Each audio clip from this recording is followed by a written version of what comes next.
स्वागत है आपका केम ट्यूटर के डिजिटल प्लेटफॉर्म पे। और आज हम लोग डिस्कस करेंगे कोऑर्डिनेशन कंपाउंड के चैप्टर को। और ये जो चैप्टर है class 12 board exam as well as JEE and NEET के पेपर के लिए भी बेहद ही इंपॉर्टेंट चैप्टर है। तो first of all I will discuss about coordination compound. Coordination compound होता क्या है, कोऑर्डिनेशन कंपाउंड बनते कैसे हैं, समझिए। तो कोऑर्डिनेशन कंपाउंड इस टाइप के कंपाउंड होते हैं, इस टाइप के कंपाउंड बनते हैं।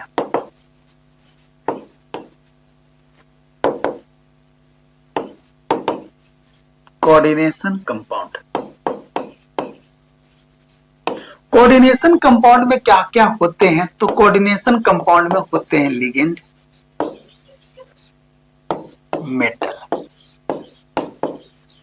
और ये लिगेंड और मेटल जो होते हैं ये होते हैं कोऑर्डिनेशन स्फीयर में।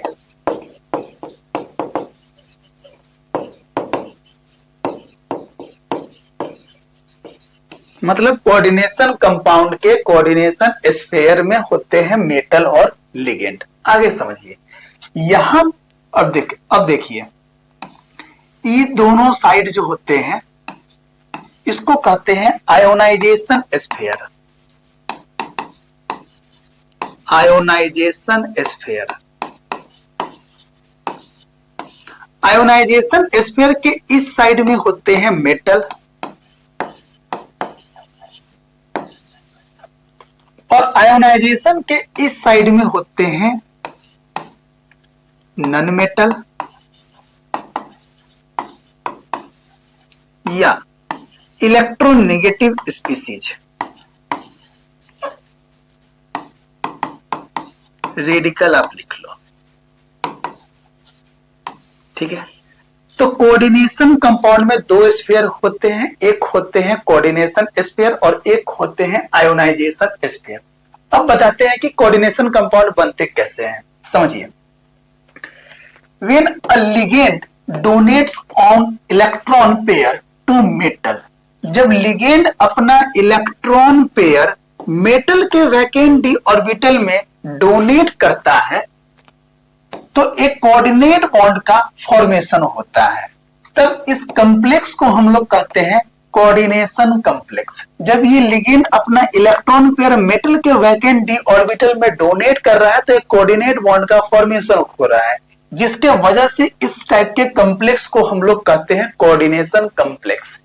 और ये जो कोऑर्डिनेट बॉन्ड जो होते हैं वो होते हैं जटिल कॉम्प्लेक्स टाइप के होते हैं, वो एको सॉल्यूशन में डिसोसिएट नहीं होने के कारण इस स्फीयर को कहते हैं कोऑर्डिनेशन स्फीयर। ओके। और ये जो स्फीयर जो होते हैं वो नॉन आयोनाइजेबल, मतलब जब इसको आप एको सॉल्यूशन में डिसोसिएट करोगे इस टाइप के कंपाउंड को तो ये जो है वो एडजेसेंट रहेगा, इसी टाइप से ही डिसोसिएट करेगा। ये रहा K4FeCN का होल 6 पोटेशियम हेक्सासाइनोफेरेट सेकेंड। इसको जब आप पानी में डालोगे एक्व सॉल्यूशन तो कैसे ब्रेक करेगा सो समझिए। 4 पोटेशियम आयन और Fe पे Cn का होल 6 और 4 माइनस। ये देखिए ये कंप्लेक्स होने के कारण ये जहां भी जाएगा वो पूरा पार्ट जाएगा, मतलब पूरा का पूरा क्या कोऑर्डिनेशन स्फीयर को लेकर जाएगा। तो यहां पर 4 प्लस चार्ज 4K प्लस और यहां पे 4 माइनस चार्ज, इस टाइप से ये कॉम्प्लेक्स जो है एक्वस सॉल्यूशन में डिसोसिएट करता है। तो ये जो होते हैं कोऑर्डिनेशन कॉम्प्लेक्स वो होते हैं non ionisable, non ionisable.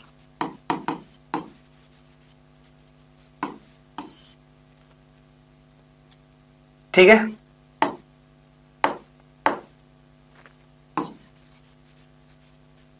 Non ionizable. Okay, आगे समझिए। नेक्स्ट टॉपिक है आपका डबल सॉल्ट। डबल सॉल्ट जो होते हैं वो कोऑर्डिनेशन कंपाउंड से डिफरेंट टाइप के होते हैं, मतलब the coordination compound are different from double salt. The double salt are formed two ionic salt are dissolved in equimolar ratio in water and then crystallized out from the aqueous solution। समझिए double salt जो होते हैं, देखिए ये दो salt है, दो salt है, और ये दोनों सॉल्ट जो है वो आयोनिक है। समझिए, the double salt are from two ionic salts are dissolve in equimolar ratio in water. अब दोनों को इक्विमोलर में ले लो आप। इक्विमोलर कहने का मतलब दोनों का मोल होना चाहिए इक्वल। अब ये दोनों को क्या करोगे आप, वाटर में डिसोसिएट करोगे, वाटर मोलेकुल में H2O में डिसोसिएट करोगे। तो जब डिसोसिएट करोगे तो एक क्रिस्टलाइन सॉलिड बनेगा हाइड्राइड मोलेकुल के साथ। इसमें वाटर मोलेकुल भी रहेगा और इसके साथ दो सॉल्ट का फॉर्मेशन करेगा, ठीक है। और इसी टाइप के दो सॉल्ट का जब फॉर्मेशन करेगा तो इस टाइप के सॉल्ट को हम लोग कहेंगे डबल सॉल्ट। डबल सॉल्ट कैसे बनेगा, तो जब दो आयोनिक सॉल्ट को कंसीडर कर लो आप और दोनों का इक्विमोलर रेशियो में जब आप वाटर मोलेकुल में डिसोसिएट करोगे तो एक जो कंपाउंड बनेगा दो सॉल्ट के साथ हाइड्रेट मोलेकुल के साथ, तो उस टाइप के डबल सॉल्ट, ये उस टाइप के कंपाउंड को हम लोग कहेंगे डबल सॉल्ट। आगे समझिए, but this compound lose their identity when dissolve in water. अब ये जो डबल सॉल्ट जो बना है, डबल सॉल्ट, जब इसको आप वाटर मॉलिक्यूल में डिजॉल्व करोगे तो ये क्या होगा, कंप्लीट आयोनाइज हो जाएंगे, कंप्लीट आयोनाइज हो जाएंगे। कंप्लीट आयोनाइज होने के कारण ये अपनी आइडेंटिटी को क्या करेगा, लूज कर देगा। मतलब जब पूरा का पूरा ब्रेक डाउन हो जाएगा एक्वस सॉल्यूशन में तो वो अपनी आइडेंटिटी को लूज तो करेगा ही। Okay, as this double salt ionises completely and their properties are the properties of the component ions. मतलब ये जो डबल सॉल्ट में जितने भी आयोनाइज होने वाले कंपोनेंट रहेंगे उसके रेस्पेक्ट में वो आयोनाइज हो जाएंगे। अभी आपको बताते हैं कैसे ब्रेक डाउन करेगा। The common double salts are, ये देखिए पोटास अलम है K2SO4 into Al2SO4 into 24H2O।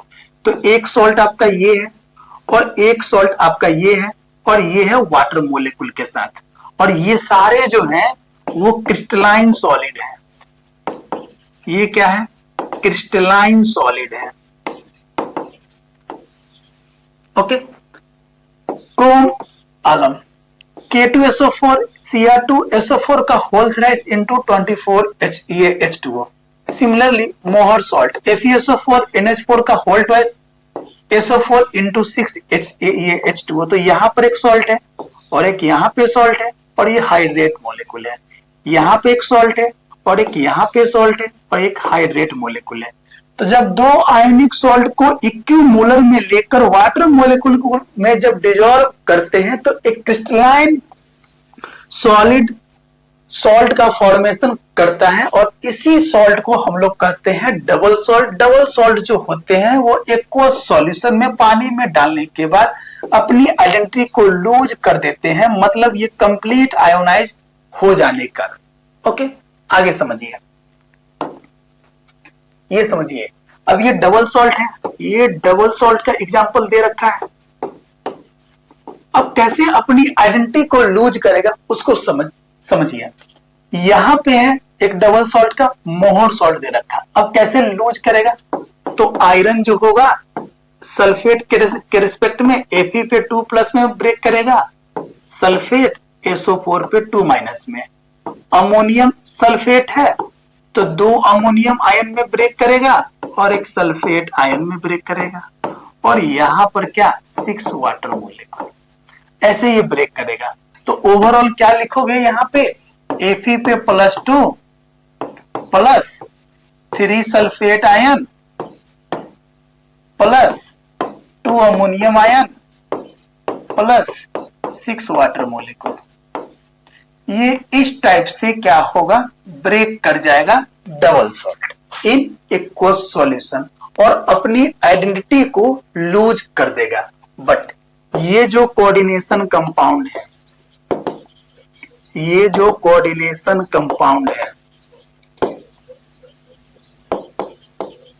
ये एक्वस सॉल्यूशन में इनकम्प्लीट डिसोसिएट होगा, इनकम्प्लीट डिसोसिएट होगा। ये कंप्लीट डिसोसिएट तो होगा ही नहीं, इनकम्प्लीट। कब? इन एक्वस सॉल्यूशन, इन एक्वस सॉल्यूशन में क्या होगा? इनकम्प्लीट डिसोसिएट होगा। ठीक है, अब इनकम्प्लीट कैसे होगा उसको समझिए। ये है आपका आयोनाइजेशन स्पेयर का मेटल और ये है कोऑर्डिनेशन स्पेयर। तो कैसे ब्रेक करेगा? तो ये तो कंप्लीट करेगा क्योंकि ये जो है वो आयोनाइजेशन स्पेयर में है। तो 4 पोटेशियम है तो पोटेशियम पे प्लस चार्ज, तो 4 पोटेशियम। ठीक है, अब यहां पर इसके रेस्पेक्ट में इस पे चार्ज आ जाएगा। तो कैसे आएगा? तो ये रहा आपका कोऑर्डिनेशन स्पेयर और यहाँ पे आ गया आपका माइनस चार्ज। तो इसके रेस्पेक्ट में यहाँ पे चार्ज आ गया और ये एडजेसेंट होकर, एडजेसेंट जैसे ये है कोऑर्डिनेशन स्पेयर, इसी से ये पूरा का पूरा बाहर निकल जाएगा और इसके रेस्पेक्ट में यहाँ पर चार्ज आ जाएगा। और ये कंप्लीट आयोनाइज नहीं होने के कारण इसी स्पेयर को हम लोग कहते क्या है? Coordination sphere, coordination sphere. Okay, और ये कंप्लीट आयोनाइजेशन होने के कारण ये वाले जो मेटल है यहाँ के स्फीयर को कहते हैं क्या है हम लोग? Ionization sphere. और ये जो है मेटल वो आयोनाइजेशन स्फीयर का मेटल है। ओके, आई होप सो इतना आपको कंप्लीट हुआ होगा। अब नेक्स्ट टॉपिक क्या है इसमें समझिए। On the other hand, coordinate compounds retain their identity in solid state as well as liquid form. अब देखिए, समझिए, अब ये जो कोऑर्डिनेट जो है वो रिटेन हो जाते हैं solid state as well as liquid state में। ठीक है, आगे समझिए। Their properties are completely different from the constituent of the complex ion। और इसकी प्रॉपर्टीज जो होती है वो डिफरेंट होती है किससे? कम्प्लेक्स आयन से। ओके, अब देखिए दोनों में डिफरेंस क्या है। डिफरेंस यहाँ पे लिखा हुआ है कोऑर्डिनेशन कंपाउंड और यहाँ पे लिखा हुआ है डबल सॉल्ट, और ये दोनों के बीच में क्या है? डिफरेंस है और बहुत ही इंपॉर्टेंट है बोर्ड एग्जाम के लिए। समझिए, coordination compound exist in solid as well as in a solution. मतलब कोऑर्डिनेशन कंपाउंड जो होते हैं वो सॉलिड में एग्जिस्ट करते हैं, इसके साथ साथ सॉल्यूशन में। ओके, जबकि double salt only exist in solid state and dissociates in aqueous solution. मतलब सॉलिड स्टेट में एग्जिस्ट करते हैं और एक्वस सॉल्यूशन में ये डिसोसिएट कर जाते हैं। अब अगर आपसे क्वेश्चन पूछे कि सॉलिड कौन से टाइप में, तो सॉलिड जो होंगे वो क्रिस्टलाइन। कौन सा? Crystalline solid. ओके, आगे समझिए। They do not lose their identity in solution means it is non ionisable. मतलब कोऑर्डिनेशन कंपाउंड जो होते हैं वो कंप्लीट आयोनाइज नहीं होने के कारण ये अपनी आइडेंटिटी को लूज नहीं करते हैं। अब यहां समझिए, they lose their identity in solution means it is ionisable.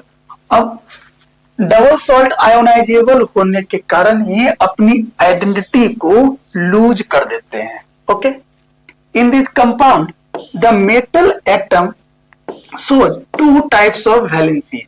अब ये नॉन आयोनाइजेबल होने के कारण कोऑर्डिनेशन कंपाउंड जो होते हैं वो 2 टाइप के वैलेंसी शो करते हैं।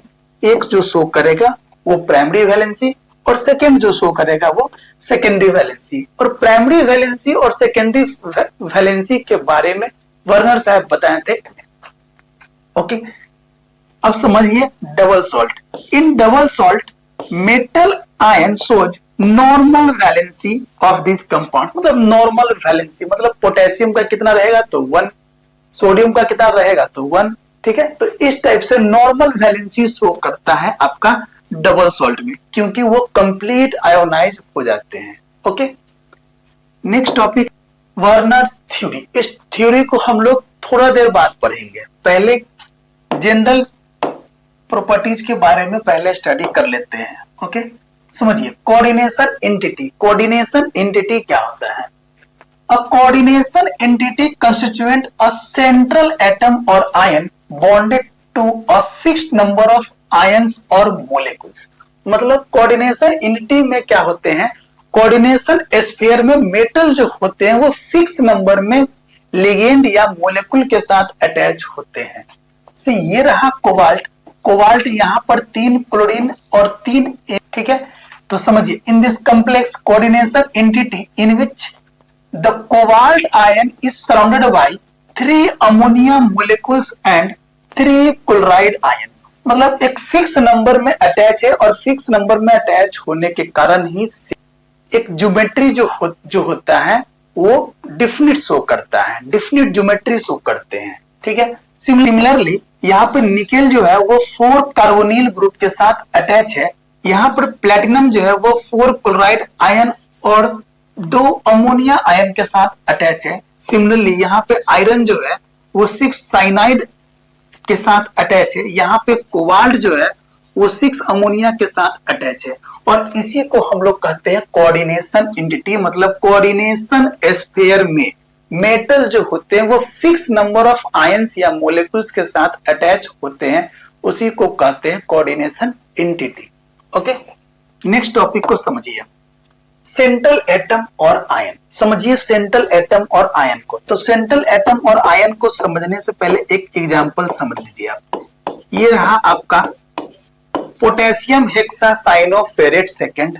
ओके, इसमें लिगेंड जो होते हैं जिस मेटल के साथ अटैच होते हैं, तो इसी मेटल को कहते हैं central atom.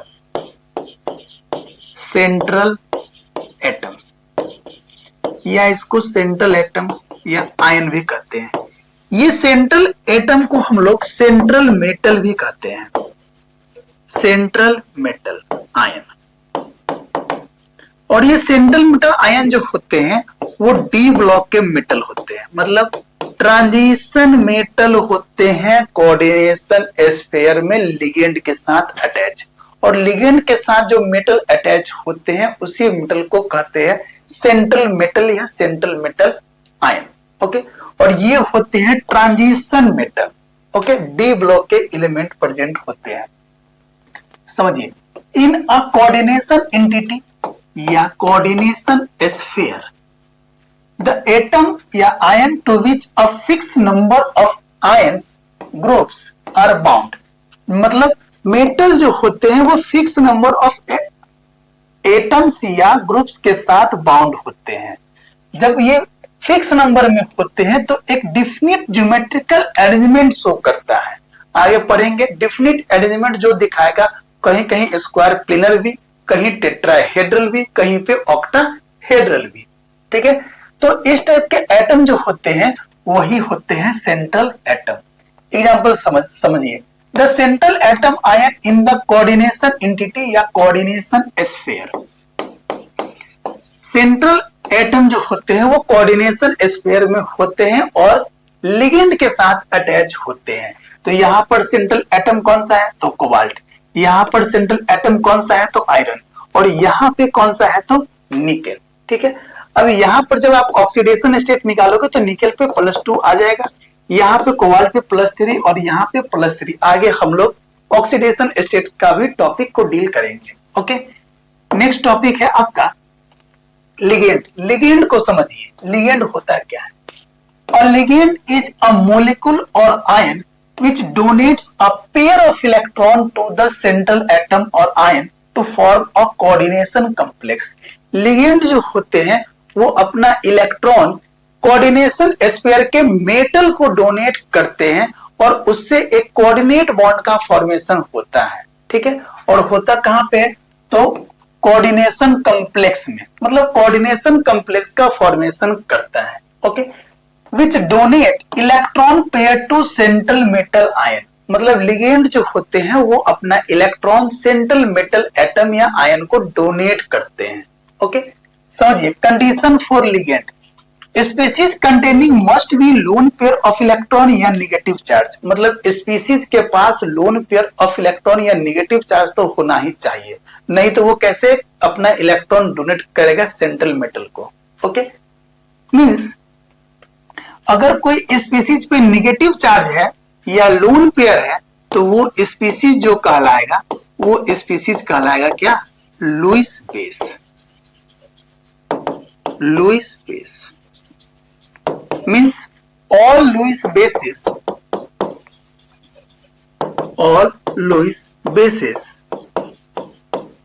are ligand, but all ligands are not Lewis base। सारे लुईस बेस तो लिगेंड होंगे बट सारे लिगेंड जो होंगे वो लुईस बेस नहीं होते हैं, ध्यान रखेंगे। मतलब यहां पर K4FeCN का होल्सिस लिखा हुआ है तो ये क्या है आपका, तो लिगेंड है। ये क्या है आपका, तो सेंट्रल मेटल, सेंट्रल मेटल है। ये क्या है आपका, तो ये मेटल है और ये जो मेटल है वो आयोनाइजेशन स्फीयर का मेटल है और ये जो मेटल है वो कोऑर्डिनेशन स्फीयर का मेटल है। ठीक है, आगे समझिए क्लासिफिकेशन ऑफ लिगेंड्स। अब हम लोग लिगेंड के क्लासिफिकेशन को डिस्कस करेंगे, जिसमें लिगेंड जो होते हैं वो दो टाइप के, एक तो मोनोडेंटेट लिगेंड और दूसरा पॉलीडेंटेट लिगेंड। पॉलीडेंटेट लिगेंड का मतलब क्या, more than one donor atom present हो, और मोनो का मतलब क्या, only one donor atom present हो। ओके, अब मोनोडेंटेट लिगेंड को हम लोग चार्ज के बेसिस पे डील करेंगे। समझिए चार्ज के बेसिस पे, मतलब हम लोग एक बार पढ़ेंगे न्यूट्रल लिगेंड, एक बार पॉजिटिव और एक बार निगेटिव। तो न्यूट्रल, पॉजिटिव और निगेटिव, जिसमें फर्स्ट टॉपिक है न्यूट्रल लिगेंड। न्यूट्रल लिगेंड कहने का मतलब जिसपे कोई चार्ज ना हो बट एटलीस्ट एक लोन पेयर तो होना ही चाहिए, मतलब no charge but it contain at least one lone pair of electron. Okay, अब आपको करना क्या होगा, लिगेंड को याद करना पड़ेगा। समझिए चार्ज के साथ अगर H2O लिख रहा है तो इस लिगेंड का नाम है एक्वा। NH3 लिख रहा है तो इस लिगेंड का नाम क्या है, अमोनिया। CO मतलब कार्बोनिल, CS का मतलब थायोकार्बोनिल, थायोकार्बोनिल। C6H5N का मतलब पायरिडीन। ये क्या है आपका, इथेन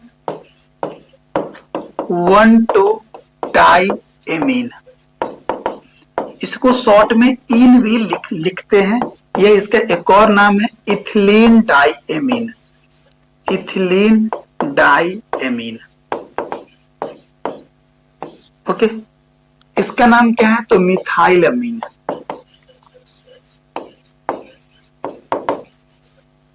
यहां पे क्या है, तो नाइट्रोसिल। ये क्या है, तो हाइड्रोक्साइल एमीन, और ये क्या है आपका हाइड्राजीन। तो ये रहा आपका neutral ligand. Okay, next topic को समझिए। नेक्स्ट टॉपिक में आपका लिखा हुआ है पॉजिटिवली चार्ज लिगेंड। समझिए O2 पे प्लस चार्ज मतलब डाई ऑक्सीजेनियम आयन, डाई ऑक्सीजेनियम आयन। ये क्या है आपका हाइड्राजेनियम आयन, हाइड्राजेनियम आयन। NO पे प्लस चार्ज बोले तो नाइट्रोसेनियम आयन, नाइट्रोसेनियम आयन। और NO2 पे प्लस चार्ज बोले तो नाइट्रोनियम आयन, नहीं नाइट्रेनियम होता है, नाइट्रेनियम आयन। तो इस टाइप से हम लोग पॉजिटिवली चार्ज लिगेंड को याद करेंगे। ओके, आगे समझिए निगेटिवली चार्ज लिगेंड, H पे माइनस चार्ज, ध्यान रखेंगे निगेटिवली चार्ज लिगेंड का सफिक्स नेम जो होगा वो O, मतलब हम लोग E को रिप्लेस करेंगे, E को रिप्लेस करेंगे और O को अटैच करेंगे। तो हाइड्राइड में क्या लिखेंगे, हाइड्राइडो। OH में क्या लिखेंगे, हाइड्रोक्साइडो। O पे 2 माइनस में क्या लिखेंगे, ऑक्साइडो। O2 पे 2 माइनस में क्या लिखेंगे, सुपर ऑक्साइडो। O2 पे 2 माइनस में क्या लिखेंगे, पेरोक्साइडो। F माइनस में क्या लिखेंगे, फ्लोरो या फ्लोराइडो। Cl माइनस में क्या लिखेंगे, क्लोरो या क्लोराइडो। Br माइनस में क्या लिखेंगे, ब्रोमो या ब्रोमाइडो। I माइनस में क्या लिखेंगे, आइडो। ओके, S पे 2 माइनस हो तो सल्फाइडो। यहां पे क्या होगा, सल्फेटो। यहां पे क्या होगा, सल्फाइटो। यहां पे थायोसल्फेटो। नाइट्राइडो, एमाइडो, इमिडो, साइनाइडो। ओके, आइसोसाइनाइडो, साइनेटो, आइसोसाइनेटो, ये सब ठीक है। फॉस्फाइडो, यहां पे फॉस्फेटो, कार्बोनेटो, ऑक्जिलेटो। तो इस टाइप से हम लोग निगेटिवली चार्ज लिगेंड को याद करेंगे। ओके, और आपको याद करना ही पड़ेगा, ये बहुत ही इंपॉर्टेंट लिगेंड है जिससे आपको आईयूपीएसी नेम करने में आसानी होगा। ठीक है, आगे समझिए पॉलीडेंटेट लिगेंड। अब हम लोग को समझना है पॉलीडेंटेट लिगेंड के बारे में। तो पॉलीडेंटेट लिगेंड का मतलब क्या, more than one donor atom. अगर more than one donor atom अगर लिगेंड में प्रेजेंट हो तो उस टाइप के लिगेंड को कहेंगे पॉलीडेंटेट लिगेंड। ठीक है, on the basis of denticity. अब पॉलीडेंटेट लिगेंड को हम लोग क्लासिफाई करेंगे on the basis of denticity. समझिए डेंटिसिटी क्या होता है, number of coordinate bond formed by ligand. अगर लिगेंड से जितना कोऑर्डिनेट बॉन्ड का फॉर्मेशन करेगा उसका उतना ही डेंटिसिटी होगा। अगर लिगेंड से एक कोऑर्डिनेट बॉन्ड का फॉर्मेशन कर रहा है तो मोनोडेंटेट, अगर 2 कर रहा है तो डाई, 3 कर रहा है तो ट्राई। इस टाइप से हम लोग क्लासिफाई करेंगे डेंटिसिटी को। ओके, तो समझिए मोनोडेंटेट लिगेंड को which can form only one coordinate bond. अगर एक कोऑर्डिनेट बॉन्ड का फॉर्मेशन कर रहा है तो उस टाइप के लिगेंड को कहेंगे मोनोडेंटेट लिगेंड। ठीक है, तो OH minus, F minus, Cl minus, Br minus, I minus सारे पे एक लोन पेयर है या एक नेगेटिव चार्ज है, तो जिसके कारण ये सारे के सारे जो है मोनोडेंटेट लिगेंड है। बाइडेंटेट लिगेंड को समझिए, यहाँ पे which can form only 2 coordinate bond, मतलब या तो यहाँ पे 2 लोन पेयर होगा नहीं तो 2 नेगेटिव चार्ज होगा। तो यहाँ पर देखिए ये लोन पेयर है और यहाँ भी लोन पेयर, ये दोनों के दोनों मेटल को डोनेट कर रहा है, मतलब यहाँ पर 2 कोऑर्डिनेट बॉन्ड का फॉर्मेशन हो रहा है। तो ये इथिलीन डाइएमीन इन जो है वो बाइडेंटेट लिगेंड है। यहाँ पर एक माइनस चार्ज और यहाँ पर एक लोन पेयर डोनेट कर रहा है इस मेटल को, तो ये भी क्या हो जाएंगे, लिगेंड जो होंगे, ये लिगेंड जो होंगे वो बाइडेंटेट लिगेंड होंगे। यहाँ देखिए ऑक्जिलेटो C2O4 पे 2 माइनस, यहाँ पे डोनेट कर रहा है, ये डोनेट कर रहा है, तो ये दोनों जो है सो मेटल को डोनेट कर रहा है। तो इस टाइप के लिगेंड को हम लोग कहेंगे बाइडेंटेट लिगेंड। मतलब 2 डोनर साइट है तो क्या 2 कोऑर्डिनेट बॉन्ड का फॉर्मेशन करेगा, तो ये होंगे बाइडेंटेट लिगेंड। यहाँ भी 2 डोनर साइट है तो 2 कोऑर्डिनेट बॉन्ड का फॉर्मेशन करेगा, तो ये भी क्या होंगे, बाइडेंटेट लिगेंड। यहाँ पर 2 डोनर साइट है तो 2 कोऑर्डिनेट बॉन्ड का फॉर्मेशन कर रहा है, तो ये भी क्या होंगे, bidentate ligand. Okay, next topic है आपका ट्राइडेंटेट लिगेंड। ट्राइडेंटेट लिगेंड में क्या होता है, 3 कोऑर्डिनेट बॉन्ड का फॉर्मेशन होता है। मतलब tridentate ligand which can form only 3 coordinate bond. जब 3 कोऑर्डिनेट बॉन्ड का फॉर्मेशन करेगा तो 3 डोनर होंगे लिगेंड में। तो यहां पर एक है ये लोन पेयर, यहाँ पे लोन पेयर और ये नेगेटिव चार्ज इस मेटल को डोनेट कर रहा है। मतलब इस टाइप के लिगेंड जो होंगे वो ट्राइडेंटेट लिगेंड होंगे।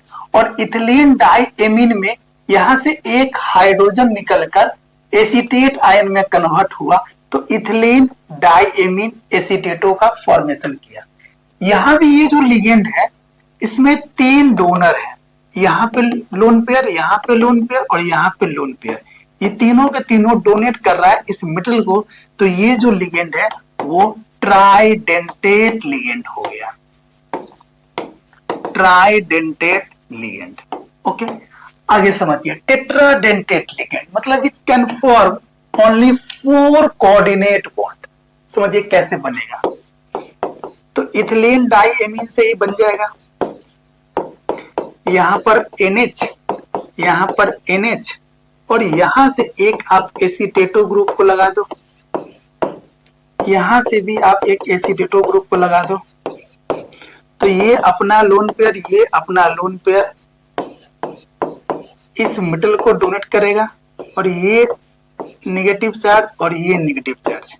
ओके, तो इस टाइप के लिगेंड जो होंगे वो जो लिगेंड होगा वो लिगेंड होगा टेट्राडेंटेट लिगेंड। क्यों? क्योंकि यहां पर 4 कोऑर्डिनेट बॉन्ड बनने की पॉसिबिलिटी बन रही है। तो ये जो हो जाएंगे वो टेट्राडेंटेट लिगेंड हो जाएंगे। समझिए, ओके, ये होंगे आपके टेट्राडेंटेट लिगेंड। ठीक है, नेक्स्ट है आपका पेंटाडेंटेट लिगेंड। पेंटाडेंटेट लिगेंड में डेंटिसिटी क्या रहेगा, 5। मतलब 5 कोऑर्डिनेट बॉन्ड फॉर्म करने की टेंडेंसी रहेगी लिगेंड में। तो यहां पर NH और यहां पर NH और यहां पर एक एसीटेट आयन को लगा दो और यहां भी आप एसीटेट आयन को लगा दो। तो 1 2 3 4। अब क्या करो आप, यहां से एक हाइड्रोजन को निकाल के एक और एसीटेट आयन को अटैच कर दो। ठीक है, और यहां से अपना लोन पेयर, यहां से अपना लोन पेयर, यहां से, यहां से और यहां से, ये सारे के सारे एक मेटल को डोनेट कर दो। तो यहां से एक कोऑर्डिनेट बॉन्ड का फॉर्मेशन हुआ, यहाँ पे कोऑर्डिनेट बॉन्ड, यहाँ यहाँ यहाँ। तो इसमें 5 कोऑर्डिनेट बॉन्ड का फॉर्मेशन हुआ।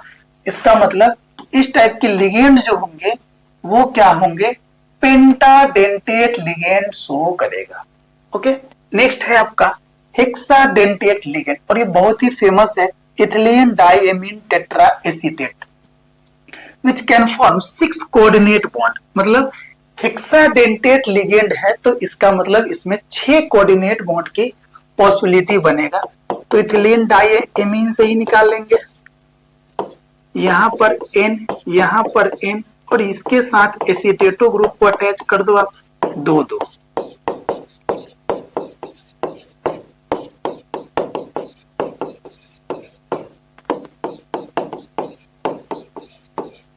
ठीक है, और यहां पे आपका लोन पेयर है, यहां पे आपका लोन पेयर है, यहां पे नेगेटिव चार्ज, यहां पे नेगेटिव चार्ज, यहां पे नेगेटिव चार्ज और यहां पे नेगेटिव चार्ज। और ये 6 का 6 एक मेटल को डोनेट कर रहा है।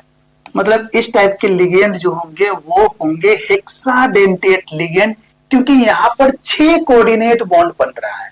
ठीक है, तो ये होंगे हेक्साडेंटेट लिगेंड और ये लिगेंड जो है वो EDTA, ethylene diamine tetra acetate. Okay, EDTA।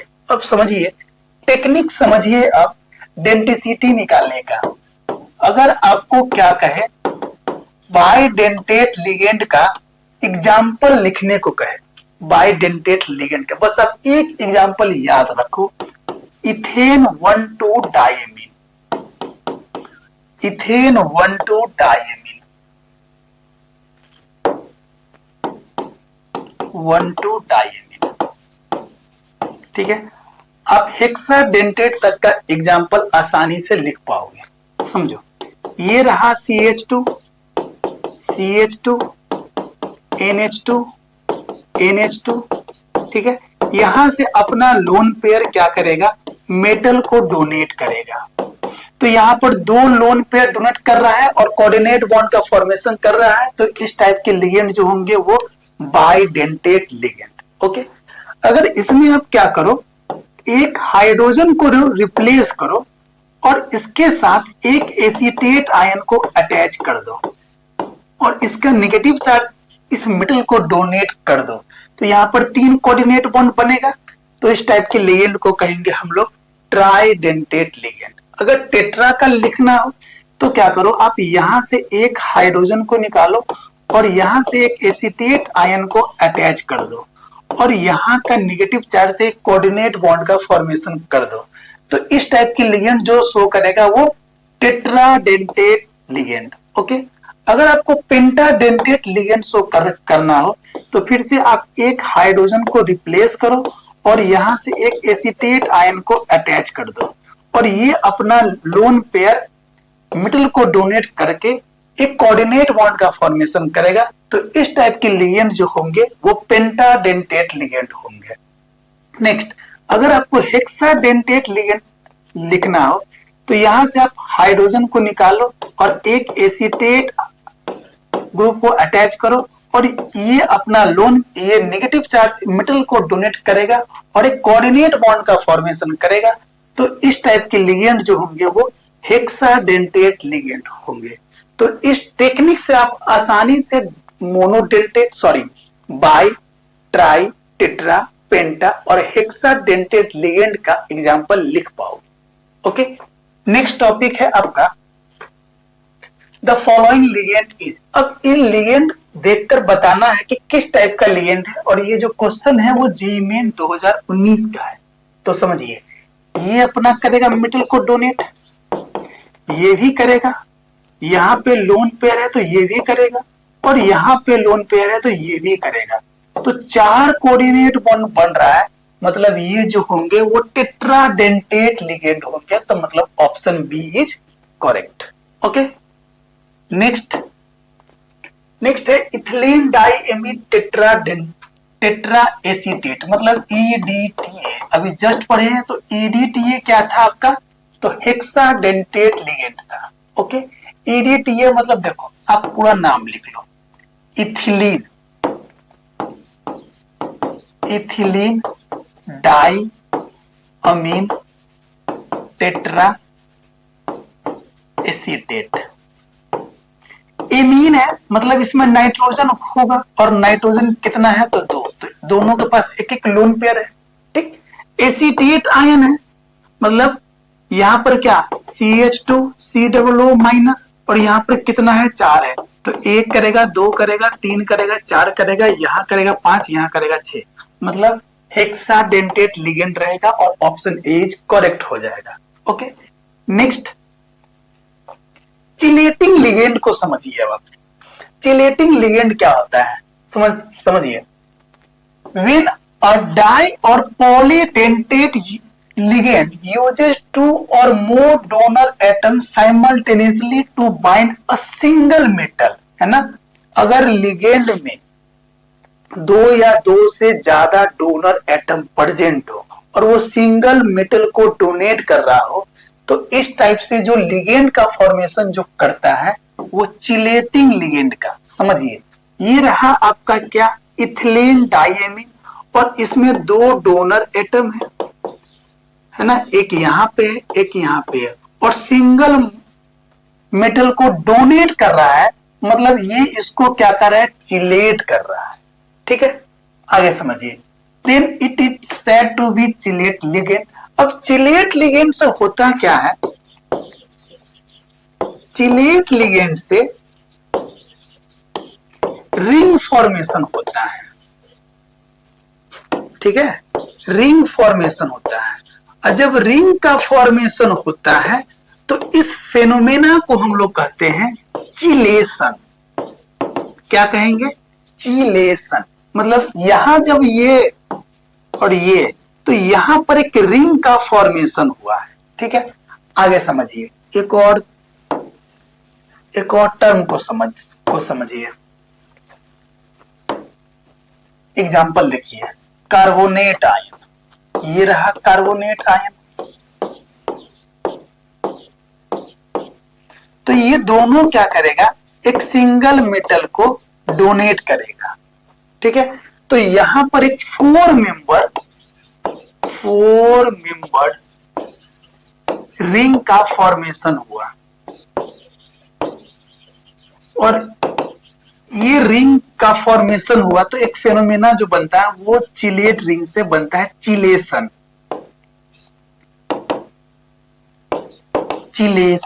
ठीक है, और ये फोर मेंबर रिंग जो बनता है वो अनस्टेबल बनता है। ठीक है, तो ये चिलेट कर रहा है, ये लिगेंड जो हो रहा है इस मेटल के साथ चिलेट कर रहा है, और ये फेनोमेना जो होता है जो रिंग का फॉर्मेशन करता है, इसी फेनोमेना को कहते हैं चिलेशन। ठीक है, एक और समझिए, सल्फेट आयन का SO4 पे 2-, ये रहा सल्फर, डबल बॉन्ड हो, सिंगल बॉन्ड हो, यहाँ पे माइनस चार्ज, यहाँ पे माइनस चार्ज, ये दोनों क्या करेगा, एक सिंगल मेटल को डोनेट करेगा। तो ये चिलेट कर रहा है, और चिलेट करने के बाद फोर मेंबर रिंग का फॉर्मेशन कर रहा है, और ये फोर मेंबर रिंग का फॉर्मेशन कर रहा है, तो एक फेनोमेना जो आया वो क्या आया, चिलेशन। मतलब चिलेशन करके फोर मेंबर रिंग का फॉर्मेशन कर रहा है, और इस टाइप के लिगेंड को हम लोग कहते हैं चिलेट लिगेंड। समझिए, चिलेट लिगेंड, अगर लिगेंड के पास more than one donor atom present हो, और वो जितना भी डोनर हो वो एक ही मेटल को अपना इलेक्ट्रॉन डोनेट कर रहा है, तो उस टाइप के लिगेंड को कहेंगे क्या, चिलेट लिगेंड। ठीक है, और एक बाउंड बनाता है, एक रिंग का फॉर्मेशन करता है, चिलेट रिंग। ठीक है, जैसे इथेन 1,2 डाइएमीन था, ये दोनों का दोनों अपना लोन पेयर इस मेटल को डोनेट किया। ओके, और ये क्या है, तो बाइडेंटेट लिगेंड है। ओके, तो इसमें डोनर एटम कितना है, 2, डेंसिटी कितना है, 2। अगर आपसे पूछे क्या नंबर ऑफ चिलेट लिगेंड क्या है, तो कुछ नहीं करना है, लिगेंड की डेंसिटी -1 करना है, तो 2 - 1, तो क्या हो जाएगा आपका 1। ओके, तो इस टाइप से हम लोग चिलेट लिगेंड को समझते हैं। नेक्स्ट है आपका एम्बिडेंटेट ligand, those ligand which have two different donor atom but they donate only one atom in one side। अगर किसी लिगेंड के पास more than one donor atom present हो, तो उस टाइप के लिगेंड को हम लोग कहते हैं एम्बिडेंटेट लिगेंड। समझिए, ACN में क्या है, एक बार तो नाइट्रोजन करेगा डोनेट और एक बार करेगा सल्फर डोनेट। आइसोथायोसाइनेट, थायोआइसोसाइनेट, मतलब अगर एक ही लिगेंड के पास दो डोनर एटम प्रेजेंट हो, तो उस टाइप के लिगेंड को कहेंगे क्या, एम्बिडेंटेट लिगेंड। नाइट्राइटो, यहां पर देखिए NO2 पे माइनस चार्ज, एक बार क्या करेगा, ऑक्सीजन करेगा डोनेट, और एक बार क्या करेगा, नाइट्रोजन करेगा डोनेट। ठीक है, तो अगर दो डोनर एटम प्रेजेंट हो, तो इस टाइप के लिगेंड को कहेंगे हम लोग क्या, एम्बिडेंटेट लिगेंड। से देखिए साइनाइड में क्या होगा, एक बार नाइट्रोजन करेगा डोनेट, और एक बार क्या करेगा, कार्बन करेगा डोनेट। ठीक है, तो CN- को लिखते हैं हम लोग क्या, CN-C या CN-N, नाइट्रोजन डोनर और कार्बन डोनर। ओके, तो एम्बिडेंटेट का टेक्निक एक ही है, अगर कोई लिगेंड में मोर देन वन डोनर एटम हो और एक बार में एक डोनेट करे, मतलब समझिए यहाँ पे they donate only one atom in one side, एक साइड से एक ही डोनेट करना चाहिए, इस टाइप से। तो इस टाइप के लिगेंड जो होंगे वो एम्बिडेंटेट लिगेंड होंगे। फिर से समझिए, अगर किसी लिगेंड में मोर देन वन डोनर एटम है, तो उस टाइप के लिगेंड को कहेंगे एम्बिडेंटेट लिगेंड। ओके, नेक्स्ट टॉपिक है आपका, अब समझिए ये जेईई मेन 2024 का सवाल है। The number of ambidentate ligand among the following, यहां देख लो नाइट्राइटो O और नाइट्राइटो N, मतलब ये एम्बीडेंटेट लिगेंड है। HCN एक बार सल्फर करेगा, एक बार नाइट्रोजन करेगा, एम्बीडेंटेट लिगेंड है। ऑक्सीलेटो एम्बीडेंटेट लिगेंड नहीं है, अमोनिया एम्बीडेंटेट लिगेंड नहीं है, साइनाइड एम्बीडेंटेट लिगेंड है, एक बार कार्बन करेगा, एक बार नाइट्रोजन करेगा। सल्फेट एम्बीडेंटेट लिगेंड नहीं है, वाटर मॉलिक्यूल एम्बीडेंटेट लिगेंड नहीं है। मतलब यहाँ पर एम्बीडेंटेट लिगेंड जो है वो 3 एम्बीडेंटेट लिगेंड है। बस 4 नंबर का सवाल बन गया। Next, Which of the following is not an ambidentate ligand? इसमें कौन सा एम्बीडेंटेट लिगेंड नहीं है? तो ये एम्बीडेंटेट लिगेंड है, ये भी है, ये भी है, ये नहीं है। और ये सवाल था नीट 2024 का। ओके, इतना आसान क्वेश्चन पूछता है नीट। अब है आपका कोऑर्डिनेशन नंबर को समझना है। समझिए कोऑर्डिनेशन नंबर को। The coordination number is a metal ion in a complex can be defined as the number of ligand donor atoms to which the metal is directly bonded. समझिए coordination number को समझिए। अगर मान लो आप कि यही है K4FeCN का होल 6 है और डायरेक्टली अटैच किससे है? लिगेंड मेटल से अटैच है। तो इसका अगर कोऑर्डिनेशन नंबर निकालना हो तो पहले तो समझेंगे कि लिगेंड की डेंसिटी कितनी है, कौन से टाइप का डेंटेट है ये। तो साइनाइड जो है सो मोनोडेंटेट लिगेंड है, मोनोडेंटेट लिगेंड है। ठीक है, अब समझेंगे क्या कि मोनोडेंटेट लिगेंड अगर प्रेजेंट है तो वो कितना नंबर में है। तो यहां पर जो नंबर है वो 6 है। तो कोऑर्डिनेशन नंबर का शॉर्टकट ट्रिक जो होता है वो number of donor atom, number of donor atom, number of donor atom into number of ligand. बहुत इंपॉर्टेंट है, इसको तो बॉक्स बनाकर आप याद कर लो। Number of donor atom into number of ligand, मतलब इसमें K4FeCN6 में नंबर ऑफ डोनर एटम कितना है? तो यहां पर साइनाइड जो है वो मोनोडेंटेट लिगेंड है। तो कोऑर्डिनेशन नंबर निकालोगे तो 1 × 6 = 6। समझिए example, in the complex ion PtCl6 पे 2 - NiNH3 का होल 4 पे 2 +, the coordination number are platinum and nickel is 6 and 4। ऐसा क्यों? इसमें मोनोडेंटेट लिगेंड है तो 1 और 6 नंबर में है तो 6, तो कोऑर्डिनेशन नंबर 6। यहाँ पे समझिए अमोनिया जो है वो मोनोडेंटेट लिगेंड है तो एक डेंसिटी, डोनर तो एक ही है ना, और डेंसिटी हो गया क्या? मोनोडेंटेट। और नंबर ऑफ लिगेंड क्या है? 4। तो इसका कोऑर्डिनेशन नंबर हो गया 4। समझ में आया? मतलब donor into number of ligand. तो फर्स्ट वाला एग्जांपल में क्या था? डोनर 1 था, मोनोडेंटेट था और लिगेंड 6 था, तो कोऑर्डिनेशन नंबर बन गया 6। सेकंड वाले में क्या है? डोनर 1 ही है और इसमें लिगेंड कितना है? 4, तो कोऑर्डिनेशन नंबर बन गया इसका 4। तो इस टाइप से हम लोग कोऑर्डिनेशन नंबर निकालते हैं। शॉर्टकट ट्रिक क्या है? तो बस आपको डेंसिटी को चेक करना है कि वो कितना डोनर है, ठीक है, डोनर, और उसको नंबर ऑफ लिगेंड से मल्टीप्लाई कर देना है। मतलब number of donor atom into number of ligand. यहां पर चेक कर लो तो 1 × 6 = 6 और यहाँ पे 1 × 4 = 4। इस टाइप से हम लोग कोऑर्डिनेशन नंबर निकालते हैं कोऑर्डिनेशन कंपाउंड का। ओके, नेक्स्ट है आपका, इसमें आप चेक कर लो इसका कोऑर्डिनेशन नंबर क्या होगा। तो ये जो है वो ऑक्सीलेटो है,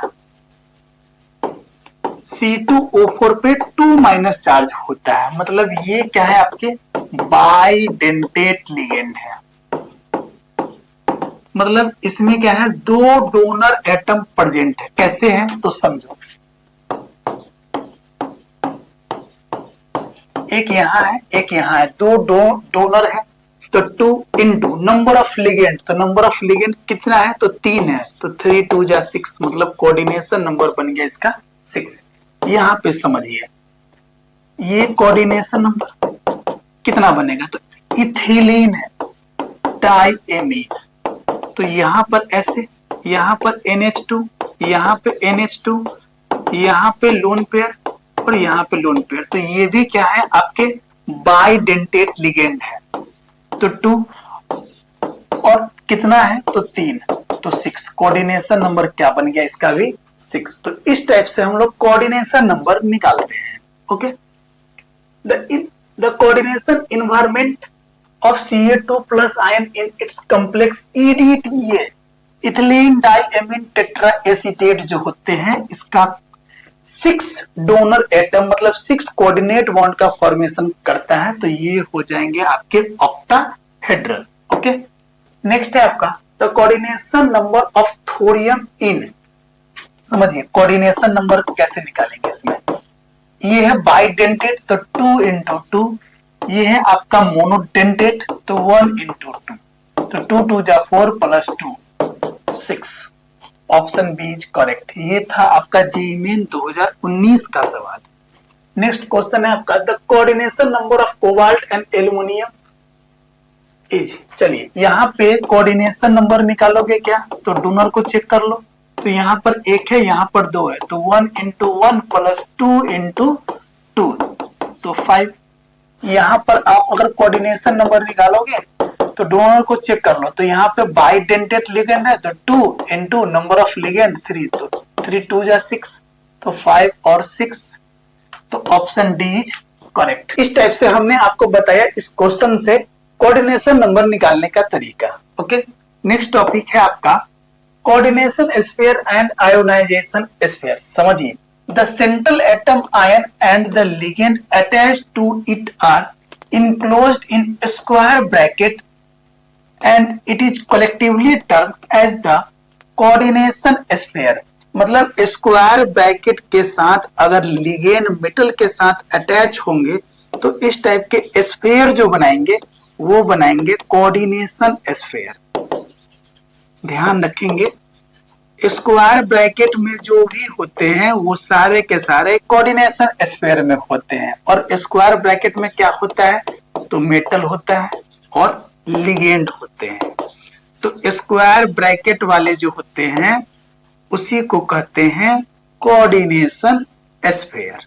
okay, outside of square bracket means outside of coordination sphere is called ionization sphere। मतलब इसके आउटसाइड, इसके बाहर वाले स्फीयर जो कहलाते हैं वो कहलाते हैं ionisation sphere. Outside of coordination sphere is called ionisation sphere. Okay, the ionisable group are written outside the bracket and are called counter ion. मतलब ionisable group are written outside of bracket, मतलब ये जो होते हैं वो होते हैं counter ion. Okay, next topic है आपका कोऑर्डिनेशन पॉलीहेड्रल। समझिए, कोऑर्डिनेशन पॉलीहेड्रल में एक फिक्स्ड अरेंजमेंट होता है जिससे एक डिफिनिट ज्योमेट्री का फॉर्मेशन करता है। The spatial arrangement of the ligand atoms which are directly attached to the central atom ion defines a coordination polyhedron about the central atom. The most common coordination polyhedra are octahedral, square planar and tetrahedral।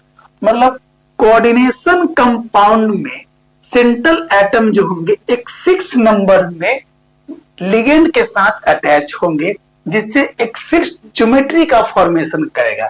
मतलब यहाँ पे जो दिखाएगा वो octahedral, यहाँ पे square planar, यहाँ पे टेट्राहेड्रल। आगे हम लोग पढ़ेंगे VVT में। मतलब इस टाइप का अगर अरेंजमेंट होगा तो ज्योमेट्री क्या शो करेगा, तो टेट्राहेड्रल। इस टाइप का अरेंजमेंट होगा तो ज्योमेट्री क्या शो करेगा, स्क्वायर प्लेनर। इस टाइप का अरेंजमेंट जब होगा तो ज्योमेट्री क्या शो करेगा, ट्राइगोनल बाई पिरामिडल बोले तो TBP। अगर इस टाइप का ज्योमेट्री होगा तो क्या शो करेगा, इस टाइप के शेप में ज्योमेट्री जो होगा वो शो करेगा स्क्वायर पिरामिडल। मतलब अगर मेटल के साथ लिगेंड एक फिक्स नंबर में अटैच होंगे तो एक फिक्स ज्योमेट्री शो करेगा, जिसी को कहते हैं कोऑर्डिनेशन पॉलीहेड्रल।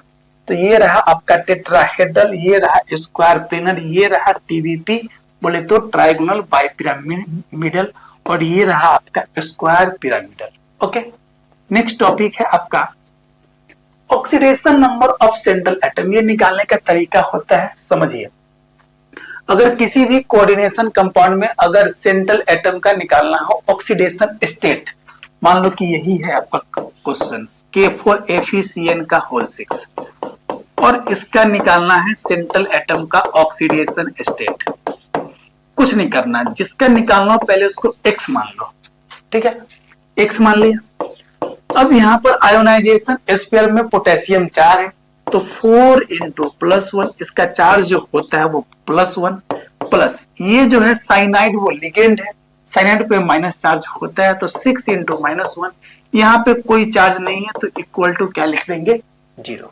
ओके, तो x + 4 - 6 = 0, it means that x = +2। तो ये हो गया आयरन का ऑक्सीडेशन स्टेट +2। अब समझिए, oxidation state of central atom is written as Roman number. Oxidation state को लिखते हैं हम लोग रोमन नंबर में, और किसका निकालते हैं तो सेंट्रल एटम का निकालते हैं ऑक्सीडेशन स्टेट। सेंट्रल एटम का ऑक्सीडेशन स्टेट हमेशा रोमन नंबर में लिखते हैं। The oxidation number of the central atom in a complex is defined as the charge it would carry if all the ligands are removed along with the electron pair that are shared with the central atom। समझिए, central atom का oxidation state किस पे depend करेगा तो ligand पे। Ligand पे मतलब जिसके साथ वो अटैच होंगे, और किसके तो बाहर में आयोनाइजेशन स्फीयर में जो भी आपका मेटल या आयन दे रखेगा। जैसे ये वाला कॉपर का ऑक्सीडेशन स्टेट किस पे डिपेंड करेगा यहाँ पे तो इस लिगेंड पे और इस लिगेंड पे डिपेंड करेगा, क्योंकि आयोनाइजेशन स्फीयर में कोई भी आयन या मेटल दिया हुआ नहीं है। तो ये अमोनिया जो है सो न्यूट्रल लिगेंड है, और Cl-1 मतलब ये निगेटिव लिगेंड है। तो ऑक्सीडेशन स्टेट अगर कॉपर का निकालना हो तो पहले तो कंसिडर करेंगे late the oxidation state of copper in complex equal to x। पहले आप x मान लो, ठीक, तो x। अब ये न्यूट्रल लिगेंड है तो 4 इंटू 0 चार्जलेस है, प्लस 2 इंटू -1। अब यहाँ पे ये स्फीयर पे चार्ज जो है वो प्लस चार्ज दे रखा है, तो क्या लिख लेंगे +1। x + 0 - 2 = +1, तो x = क्या आ जाएगा +3। तो यहाँ पर कॉपर का ऑक्सीडेशन स्टेट जो आ गया वो +3। इस टाइप से हम लोग ऑक्सीडेशन स्टेट निकालते हैं कोऑर्डिनेशन कंपाउंड के सेंट्रल एटम का। ओके, नेक्स्ट टॉपिक है आपका the sum of oxidation state of the metal in. ये जेईई मेन 2023 का सवाल है। समझिए, यहाँ पर ऑक्सीडेशन स्टेट निकालोगे तो ये तो न्यूट्रल लिगेंड है, तो 5 इंटू 0 = 0, तो x = 0। तो आयरन का ऑक्सीडेशन स्टेट आ गया 0। यहां पर निकालोगे तो इसका मानोगे x + 1 इंटू -2 = +2, तो x = +2, इधर से +2, तो x = आ जाएगा +4। तो वैनेडियम का आ जाएगा ऑक्सीडेशन स्टेट +4। यहाँ पे टंगस्टन का निकालोगे ऑक्सीडेशन स्टेट, तो x + 3 इंटू -2 = 0, तो x = आ जाएगा +6। तो यहाँ पे +6। अब पूछ रहा है क्या, तो सम पूछ रहा है, तो 6 + 4 + 0 = 10, तो यहाँ पे आ जाएगा 10। ऑक्सीडेशन स्टेट सम जो होगा वो 10 के इक्वल होगा। ओके, नेक्स्ट क्वेश्चन है आपका sum of oxidation state magnitude and the coordination number of cobalt in। समझिए यहाँ पे पहले तो ऑक्सीडेशन स्टेट निकाल लो, तो एक्स सोडियम पे एक प्लस चार्ज तो +1 प्लस बाइपाइरिडीन जो होते हैं वो न्यूट्रल लिगेंड होते हैं, ये होते हैं न्यूट्रल लिगेंड और बाइडेंटेट लिगेंड होते हैं। ठीक है, तो न्यूट्रल लिगेंड होगा तो 1 × 0 + 4 × -1 = 0। तो ऑक्सीडेशन स्टेट निकाल रहे हैं तो x - 3 = 0, तो x आ जाएगा +3।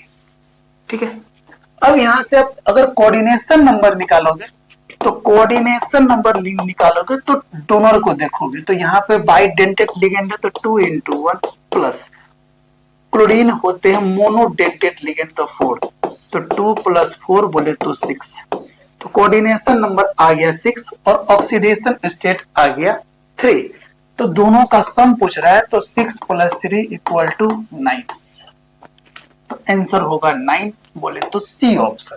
इस टाइप से हमने आपको क्वेश्चन नंबर बताया जेईई मेन 2022 का।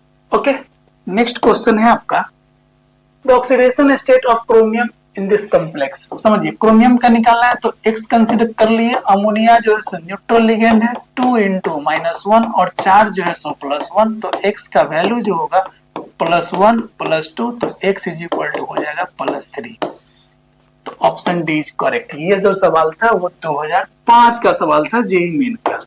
नेक्स्ट क्वेश्चन है आपका the oxidation state of chromium इन। देखिए यहाँ पर ऑक्सीडेशन स्टेट निकालोगे तो x + 6 × 0 + 3 × -1 = 0, तो x आ जाएगा +3। ये भी सवाल 18 का है, मतलब सारे में +3 है, तो कोई भी ऑप्शन एलिमिनेट नहीं होगा। यहां से निकालोगे तो x + 2 × न्यूट्रल लिगेंड है तो x हो जाएगा 0, मतलब आपका ये वाला ऑप्शन एलिमिनेट कर जाएगा, ये ऑप्शन एलिमिनेट कर जाएगा। थर्ड को चेक करिए। अब यहाँ पर क्रोमियम का निकालना है तो x + 2 × +1 प्लस साइनाइड पे माइनस चार्ज तो 2 × -1 प्लस O पे -2 तो 2 × -2 प्लस O2 पे 2 माइनस चार्ज तो 1 × -2 प्लस ये तो न्यूट्रल लिगेंड है तो 1 × 0 = 0, तो x + 2 - 2 - 4 - 2 = 0, तो x ये से ये निकल गया तो x +6, मतलब 6 आएगा 306 ऑप्शन डी इज करेक्ट। तो इस टाइप से हमने आपको क्वेश्चन जेईई मेन 2018 का सॉल्व किया।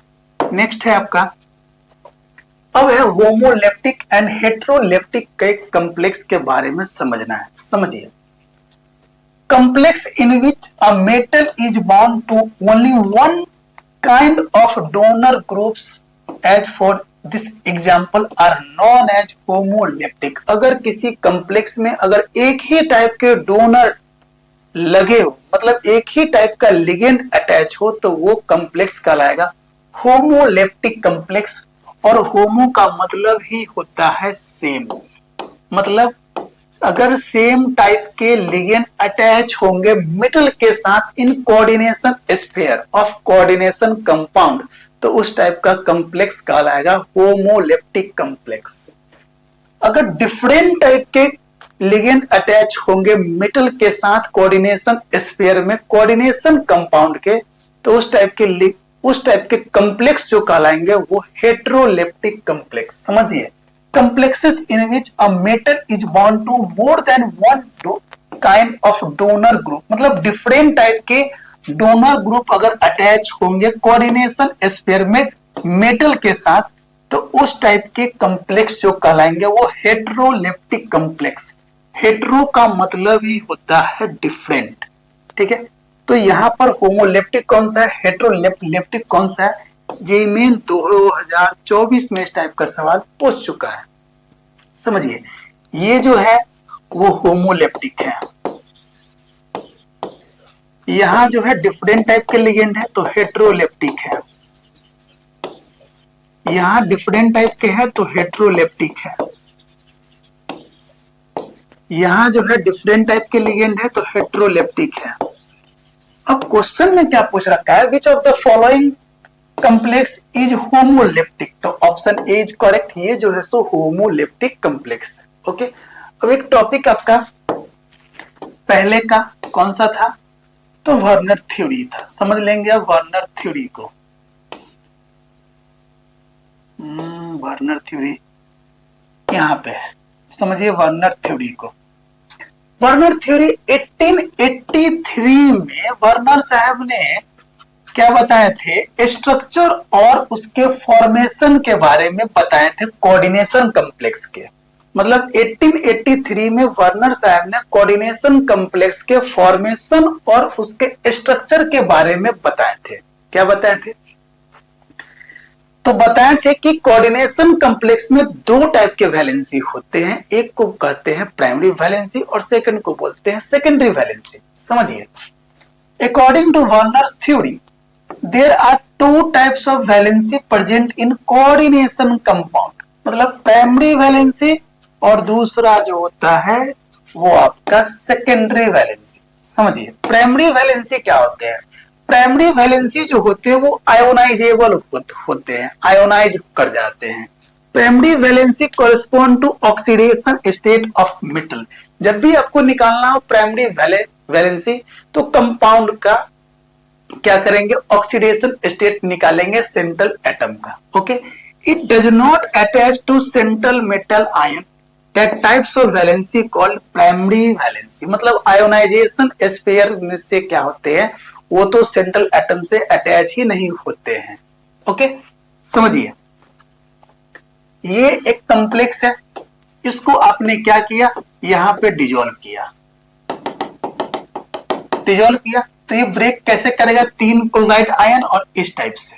ठीक, अब ये क्या है आपका आयोनाइजेबल है, मतलब यही क्या दिखाएगा आपको प्राइमरी वैलेंसी का। और एक और तरीका, अगर प्राइमरी वैलेंसी निकालना है तो बस आप क्या करो, ऑक्सीडेशन स्टेट फाइंड आउट कर लो। तो यहां से ऑक्सीडेशन स्टेट निकालोगे तो कोबाल्ट को मानोगे X plus 6 into neutral ligand है तो 0 प्लस 3 इंटू -1 इक्वल टू 0, तो X इक्वल टू हो जाएगा +3। मतलब इसका प्राइमरी वैलेंसी जो हो जाएगा इस कॉम्प्लेक्स का वो 3 हो जाएगा। Okay, next secondary valency, it is non ionisable. क्यों, क्योंकि सेकेंडरी वैलेंसी जो कॉरेस्पॉन्ड होते हैं वो कोऑर्डिनेशन नंबर ऑफ मेटल के, और कोऑर्डिनेशन नंबर जो होते हैं निकालते हैं वो कोऑर्डिनेशन स्फीयर से निकालते हैं, तो ये नॉन आयोनाइजेबल होते हैं। मतलब यहां से निकलता है कोऑर्डिनेशन नंबर इस मेटल के, तो ये जो होते हैं वो कोऑर्डिनेशन स्फीयर होते हैं, और कोऑर्डिनेशन स्फीयर जो होते हैं वो non ionizable. Okay, it is directly attached to the central metal ion, that types of valency called secondary valency. और लिगेंड जो होते हैं वो सेंट्रल मेटल आयन से अटैच होते हैं। ठीक, तो ये क्या है आपके नॉन आयोनाइजेबल। देखो, it is present in coordination sphere and coordination sphere is not ionizable in aqueous solution. So coordination number is equal to secondary valency. तो जब भी आपको सेकेंडरी वैलेंसी निकालना हो तो कॉम्प्लेक्स का कोऑर्डिनेशन नंबर निकालेंगे। तो यहां से इस कॉम्प्लेक्स का अगर कोऑर्डिनेशन नंबर निकालोगे तो क्या निकालोगे, तो ये है आपका मोनोडेल्टेट लिगेंड, मोनोडेल्टेट लिगेंड, क्योंकि इसके पास एक ही डोनर साइट है तो मोनोडेल्टेट लिगेंड, तो 1 into 6 नंबर ऑफ लिगेंड, तो इसका सेकेंडरी वैलेंसी क्या आ जाएगा 6, क्योंकि कोऑर्डिनेशन नंबर जो है वो आपका आ रहा है 6। तो इस टाइप से हम आपको क्या बताया, Werner theory. Next, the primary and secondary valency of cobalt respectively इन, ये जेईई में 2023 का सवाल है, वर्नर थ्योरी पर आ चुका है। तो प्राइमरी वैलेंसी निकालना है तो ऑक्सीडेशन स्टेट निकालेंगे, तो क्या करेंगे, कोबाल्ट को X मानेंगे, 5 into 0 plus 1 into -1 plus 2 into -1 equal to 0। तो यहां से आ जाएगा X का वैल्यू -2 -1 -3, तो इधर आ जाएगा +3। 3 तो है तो ये B गया, C गया, अब सेकेंडरी वैलेंसी निकालना है तो निकालोगे क्या आप कोऑर्डिनेशन नंबर। तो कोऑर्डिनेशन नंबर निकालोगे तो 5 इंटू 1 प्लस 1 इंटू 1, तो 5 प्लस 1 इक्वल टू 6। मतलब प्राइमरी वैलेंसी आ गया आपका 3 और सेकेंडरी वैलेंसी आ गया आपका 6। तो option D is correct, 3 and 6। Okay, next, ये सब हमने कर चुके हैं। ओके, तो इस टाइप से हमने आपको कोऑर्डिनेशन कंपाउंड का लेक्चर नंबर फर्स्ट में कुछ टॉपिक को डिस्कस किया। ओके, आई होप सो अगर ये वीडियो पसंद आया होगा तो वीडियो को लाइक करेंगे, शेयर करेंगे। अगर इस चैनल पे आप नए हैं तो चैनल को सब्सक्राइब करेंगे। Okay, thank you.